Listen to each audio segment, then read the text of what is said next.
Hello, ladies and gentlemen. Mastery quiz number 12, Advanced Algebra. In this mastery quiz, the first part, we're going to determine whether the following functions are exponential growth, exponential decay, or neither. All right, well, remember, for it to be even exponential, it's got to follow the y equals ab to the x power. All right, and so we need to understand when it's in that form, what does the b tell us? Well, if the b is going to be greater than 1, then that one is going to be a growth. If b is somewhere between 0 and 1, that is going to be a decay. All right, and if it doesn't follow this pattern, then it's neither. So let's take a look. So the first one, we have 500 times 2.5 to the x power. Okay, well, it does follow the a times b to the x power. Okay, so it is definitely exponential, and that is bigger than 1, so this is going to be an exponential growth.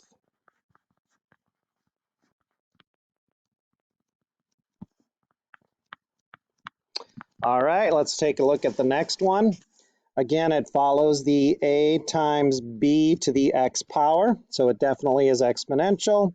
The b is less than 1, it's between 0 and 1, so therefore that's a decay.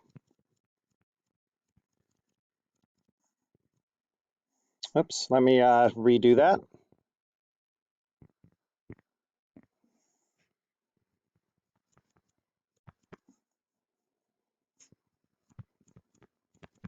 All right, let's keep going. The next part, simplify the following exponential expression. All right, so we need to remember our exponent rules here. Okay, we've got the same base. Okay, we've got base e here, same base. And so the rule here is to add the exponents. All right, so it's gonna, our answer is gonna be e, looks like, well, 2/7 plus 3/7, that's 5/7. That's it, we're done. All right, same thing on this one. Okay, so again, we have the same base, e. So again, we're gonna add the exponents.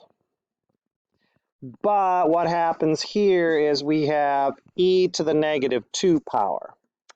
Well, don't forget, we cannot leave negative exponents. So we're going to cross the line and change the sign. And then on top, we're going to have a 1. All right, the next one, what we're going to do first, since I have grouping symbols around this, I'm going to simplify the inside first.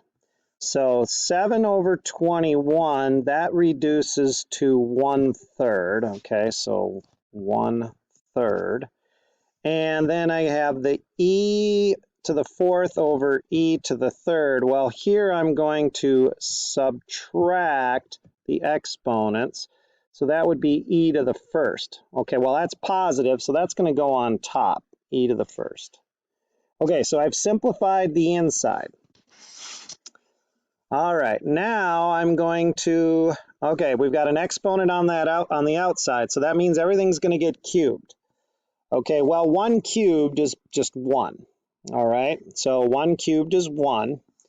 All right, we're going to multiply. All right, don't forget your exponent rules here. So now these two exponents, the 1 and the 3, we're going to multiply together. All right, so that's going to be just be e to the 3rd. 1 times 3 is 3. And then on the bottom, I'm going to cube the 3 because that exponent belongs to the 3. And so I'm not going to leave it like that. Now, the 1 is not necessary in the numerator. You can leave it there if you want. And then the bottom, the denominator, 3 cubed is 27. So that answer becomes e cubed over 27. Okay, Go back and rewatch that if you need to. You need to simplify. The easiest way, in my opinion, is to simplify the inside and then cube everything. All right? Not quite done. Let's keep going. All right, so the next problem, determine the amount of money in an account when $12,000 is compounded continuously at an interest rate of 5.30% over a period of 25 years.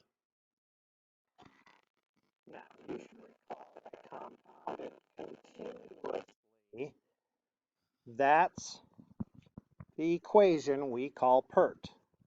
The principal times E, Euler, depending upon which way you want to say it, to the RT power, okay, PERT. So remember, P stands for the principal, R stands for the rate, and T stands for the time. All right, so we want to know the amount of money. The principal is $12,000. Okay, we're going to use E. The rate, all right, remember to always change the rate to a decimal. So that would be 0.053. So now I'm going to use parentheses here, 0.053. And I'm going to multiply that to the time, which is 25 years. And I should, again, use parentheses when using the exponents, especially those of you with the old calculators. All right, so all we're going to do now is we're going to go $12,000. Okay, E.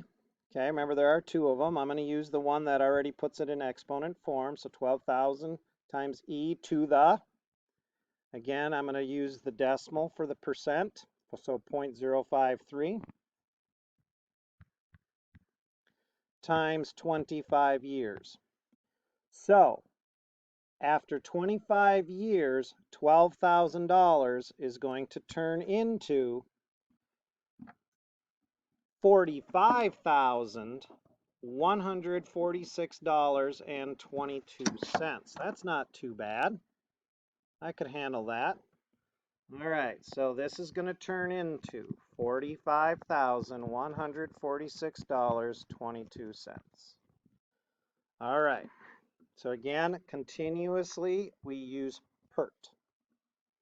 All right, one more. Now this one is going to be compounded monthly. All right, so we're not going to use PERT this time. We're going to use the standard equation. Okay, and if you recall that is the amount equals the principal times 1 plus the rate divided by the number of times per year to the number of times per year times the number of years. Okay, T, time. All right, so let's figure out our numbers. So P in this case, again, is the 12,000. The R is the same as the example I just did, 0.053. Now, the N comes from compounded monthly. That's 12. And it's going to be for 25 years. All right, let's plug these in. So $12,000 times 1 plus. Now, you'd think the answer is going to be about the same, but it's not, because compounding continuously, okay, it's always compounding, you're going to earn more money.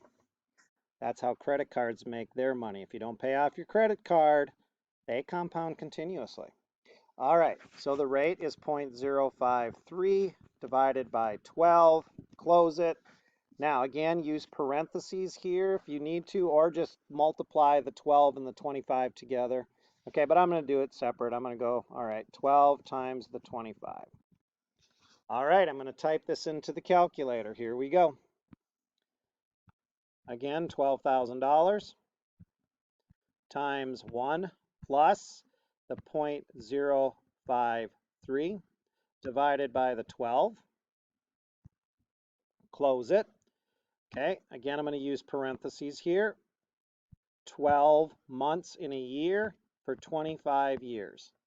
All right, now we're going to see this is going to be pretty close, but not. It's going to be a little bit less. $45,014.70. All right, so $45,014.70.